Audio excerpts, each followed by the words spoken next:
राधे राधे, जय हिंद। आज दिल्ली में बहुत बहुत ज़्यादा बारिश है। ऐसी बारिश है कि गोवर्धन लीला का सा दिन लग रहा है कि ठाकुर जी आएँ और सबको अपनी शरण में ले लें। दिल्ली में तो ज़बरदस्त पानी बरस रहा है।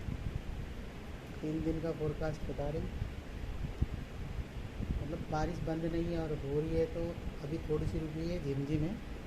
हो रही है तो तूफ़ानी बारिश हो रही है, जैसे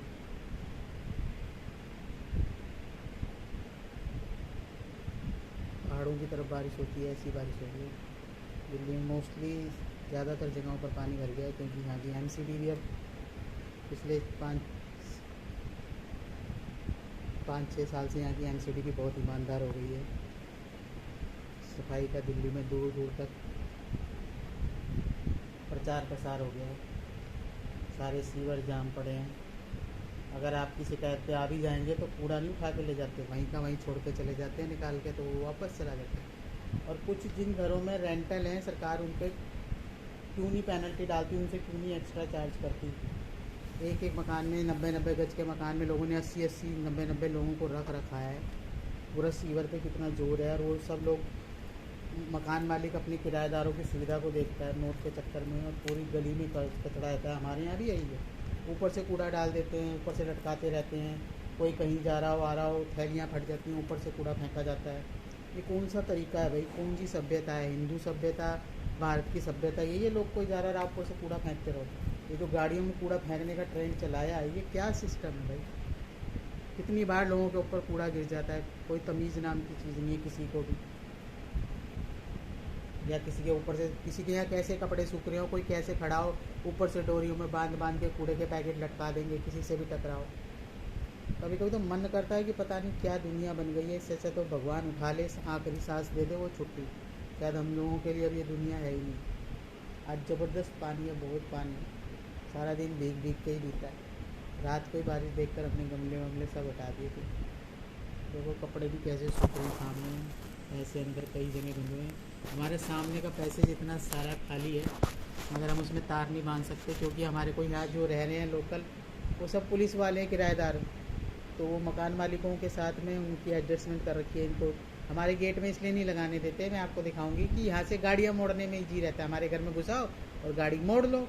किराएदार इतने हैं कि अपने घर में गाड़ी खड़ी करने की जगह नहीं है। हम लोग 3 लोग ही हैं मोस्टली। हम अपने बेटे को तो बिल्कुल बाहर नहीं निकलने देती मैं कोरोना में। मेरे हस्बैंड भी सीनियर सिटीजन है, उनको भी बहुत कम बाहर निकलना होता है। वो भी अंदर ज़्यादातर सोते हैं या अपने कुछ सेवा वगैरह में गए, काम पे तो गए।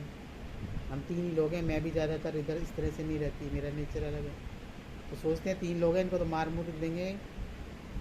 तो औरों के किराएदार, हमारे मकान में कोई किराया नहीं है, हमारा इतना बड़ा मकान है, हमने कोई किराएदार नहीं रखा। बाकी सब के घरों में किराएदार हैं। इस वजह से वो पहले तो गाड़ी अंदर खड़ी कर जाते थे, मुझे पता चला, हमने ध्यान ही नहीं दिया इस चीज़ पे। फिर बाद में नज़र रखना चालू करी। अंदर ला के गाड़ियाँ मोड़ते हैं, बारिश हो रही तो हमारे यहाँ खड़ी कर देते हैं। हम खड़े हैं, कार लाएंगे तो अंदर घुसा के खड़ी कर देंगे, हम देख रहे हैं। क्योंकि मेरे हस्बैंड का जो शराबी भाई है, उसने हमारे 2 टुकड़े होने के बाद मकान के नंबर चेंज हो जाते हैं ना, उसका अलग हुआ, हमारा अलग। उसने नेम प्लेट लगाई है पूरे मकान के एड्रेस की, ये पूरा मकान मेरा है। मैंने अपना नाम वाम लिखा तो उसको उसने कालिक से मिटा दिया है, मेरा नंबर मिटा दिया मेरे मकान पे से। मैंने कोर्ट में डाला हुआ है, देखिए क्या होता है। कोर्ट से बाकायदा अलग हो गया आया। मैंने इसलिए रास्ता अलग लिया था उससे कि हमें शराब, हम तो इसी में ही खुश थे अपने कि भाई, इसीलिए हमने उसको आगे का एक्सेप्ट कर लिया कि तू ले ले, कि शराबी से पीछा छूटेगा। मुझे यहाँ 30 साल हो गए, रोज़ दारू पी के इतना हंगामा करता था, इतना हंगामा। पहले माँ को पीटता था, फिर बाप को पीटता था, फिर हमारे साथ चालू हो गया।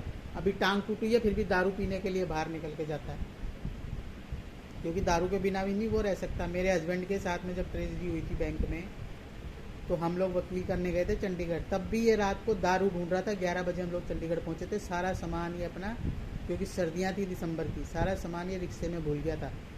तो रिक्शे वाला वकील के घर छोड़ गया बाद में। अच्छा भैया था कोई, उसने जब बाद में देखा तो हम उतरे थे वकील के घर, तो वो सारा सामान वहाँ छोड़ गया। फिर वकील साहब का फ़ोन आया।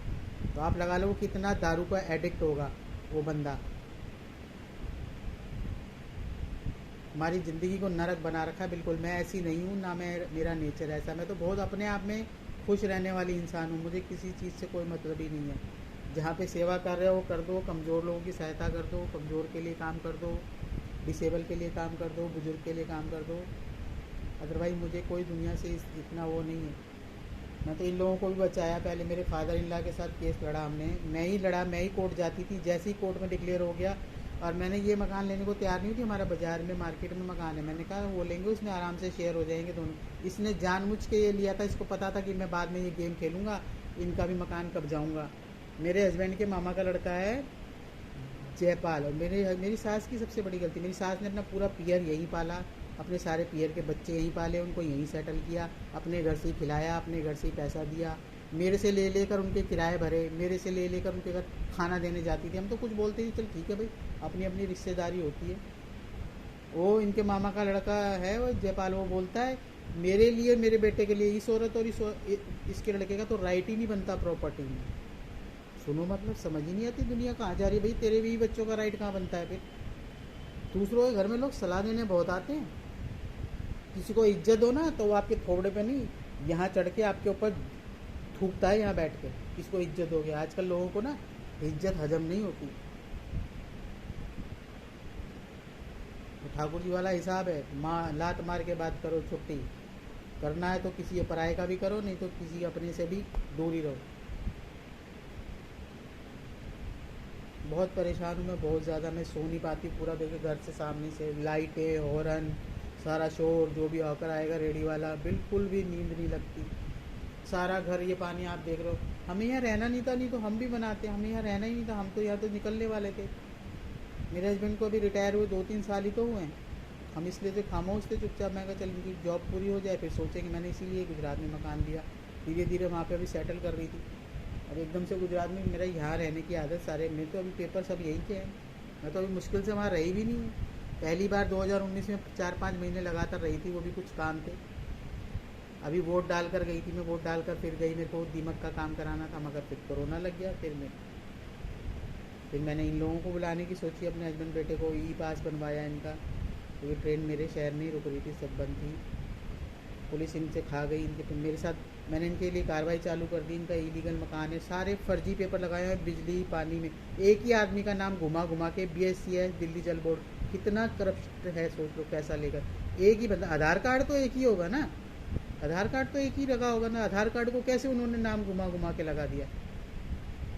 7 मंजिल मकान बना हुआ, अगले का 7 मंजिल, जबकि पहले लेंटर पे ही जब पट्टे डल रहे थे तभी ये लड़ाई हो गई थी, सर फूट गए थे पड़ोसियों से, क्योंकि इन्होंने अपने नक्शे से भी बाहर 3-3 फुट मकान बढ़ाया हुआ है। हम तो इसलिए खामोश थे कि हमें यहाँ रहना नहीं, हम तो बेच बाच के चले जाएंगे, हम तो संतोषी लोग हैं, मेरा एक बेटा। मगर ये थोड़ी ना पता था मेरे हस्बैंड ने, खैर मेरे हस्बैंड की मिली भगत है, मुझे अब लगता है ऐसी उसकी मिली भगत है पूरी पूरी अपने भाई के साथ। उसका भी ये है हाथ की, मेरे को और मेरे बेटे को मार देना और तुम ही रहना इस प्रॉपर्टी के ऊपर, मुझे अब लगता है उनका देखते हुए। इतना गलत काम, सारे गलत काम उनके सहयोग में, मेरे से बिना पूछे पेपर साइन कर रहे हैं। सारा केस मैंने हैंडल किया, मैं कोर्ट में गई, मैं आई गई, मैंने पावर ऑफ अटॉर्नी ली इसलिए केस लड़ने के लिए। मैं मेरे से बिना पूछे साइन कर रहे हैं बाद में डिग्री में लास्ट पेपर पे, उसमें क्या लिखा हुआ पढ़ना आता नहीं, ढंग से पढ़ते हैं नहीं, छुट्टी करी बस। मुझको बोलते हैं तू ही तो अपने, अरे मैं अपने, तो तुम उस बच्चे के बाप नहीं हो, मैं माँ थी तो मैं तो यहाँ तक देकर छोड़ कर गई थी तुमको। तुम ये थोड़ा ना कहा था भाई का बनाने के बाद अपने भी गले में फांसी का फंदा डाल लेना। देखते रहिए क्या क्या होता है आगे, अभी कोर्ट में लग रही है तारीखें, देखिए। चलिए, राधे राधे।